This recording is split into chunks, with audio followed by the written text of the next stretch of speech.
देखिए, भारत सरकार का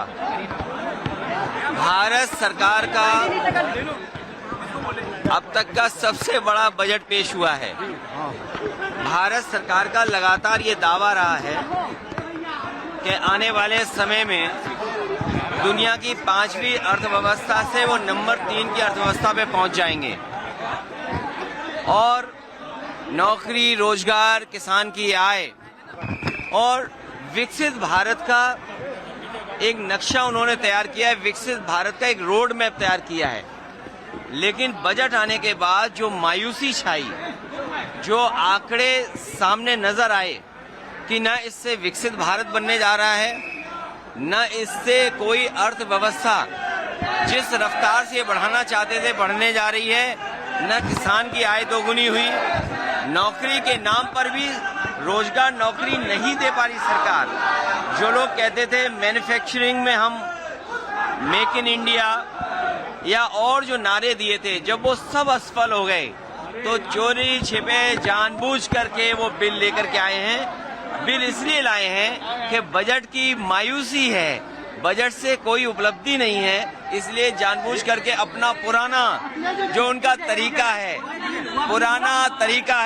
जो वक्त बिल ला करके लोगों के अंदर बहस छेड़ देना, यही उनका हमेशा काम करने का तरीका रहा है। मुख्यमंत्री जी कह रहे हैं कि आप जिस तरीके से कोविड वैक्सीन लगवाए उसी तरीके से आपने स्नान भी किया। देखिए, मुझे तो इस बात की खुशी है कि आने वाले समय में हम लोगों को कपड़े पहन करके स्नान करना होगा। भाई, ये चीज तो हमें सीखनी चाहिए। ये जो चीजें सीखने की हैं वो हमें अपने मुख्यमंत्री जी से सीखना चाहिए कि पूरे वस्त्र पहन के स्नान करना चाहिए। बनारस वालों आपसे बेहतर कौन नहीं जानता होगा स्नान कैसे किया जाता है। अगर स्नान करने का तरीका उनसे हम सीखेंगे। अखिलेश जी वक्फ पे चर्चा करने को आपको तैयार है? क्योंकि मैं समझ नहीं पा रहा हूं कि आप क्या समझाना चाहते हो। जिस सरकार ने ये कहा कि विकसित भारत बनेगा, जिसने ये कहा कि बनारस को क्यूटो बनाएंगे, और विकसित भारत का इंफ्रास्ट्रक्चर कैसा होना था आपने कुंभ में देखा कि अगर इनका इंफ्रास्ट्रक्चर अच्छा होता, और जो तैयारी बताई थी कि 100 करोड़ की उन्होंने तैयारी की है, अगर 100 करोड़ की तैयारी होती तो लोगों को यह सुविधा नहीं होती। लोगों की जान गई है, लोग बड़े पैमाने पर परेशान हुए हैं। जाम में न केवल श्रद्धालु लोग और जो लोग आए थे दर्शन के लिए वो परेशान हुए, बल्कि आम जनता भी परेशान हुई है। लोगों की जान गई है। जो सरकार लगातार दावा कर रही है वो अभी तक ये नहीं बता पा रही कि जान कितनों की गई है। केवल भगदड़ की जान नहीं, जो लोग यहाँ आए दर्शनार्थी श्रद्धालु, उनकी भी बड़े पैमाने पे जान गई है, जो सरकार छिपा रही है। 50 करोड़ तो नहीं आए हैं, 60 करोड़ लोग आए हैं। आप भी झूठ मत बोला करो। नहीं, आप उनकी गिनती कम मत करिए। आप उनकी गिनती कम मत करिए। आप गिनती कम कर करके आप उनको भी परेशानी में डाल रहे हो। जो आंकड़ा आएगा वो 60 करोड़ का आंकड़ा आएगा।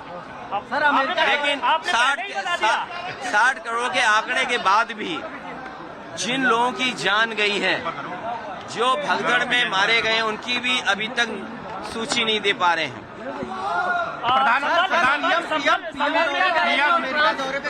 महत्वपूर्ण मुद्दों पर चर्चा हुई है। ये तो अच्छी बात है, अमेरिका जाना चाहिए, रक्षा सुरक्षा और अमेरिका जाना चाहिए। अमेरिका से व्यापार ऐसा लाएं जिससे हमारे लोगों की खुशहाली हो। हम अपना बाजार अमेरिका को न दे दें। व्यापार आए, लेकिन हम अपना बाजार अमेरिका को न दे दें। और मैंने तो लोकसभा में भी कहा था कि पिछली बार प्रधानमंत्री जी हीरा लेके गए थे, इस बार कम से कम सोने की चेन ले जाते और भारत मजबूत हो। हम आप सब चाहते हैं हिंदुस्तान ताकतवर हो। हिंदुस्तान जब ताकतवर होगा, हमारे नागरिक अगर कानून तोड़ करके गए तो ये किसकी नाकामी है?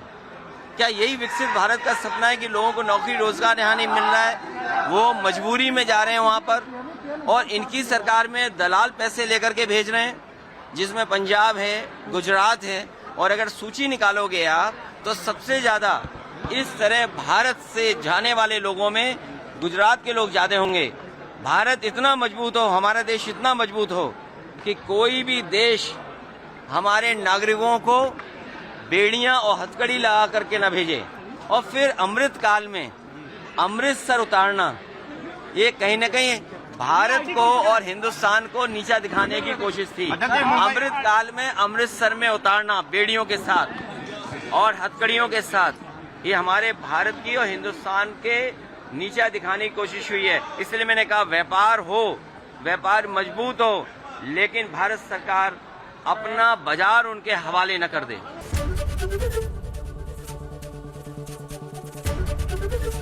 एबीपी गंगा, खबर आपकी, जुबान आपकी।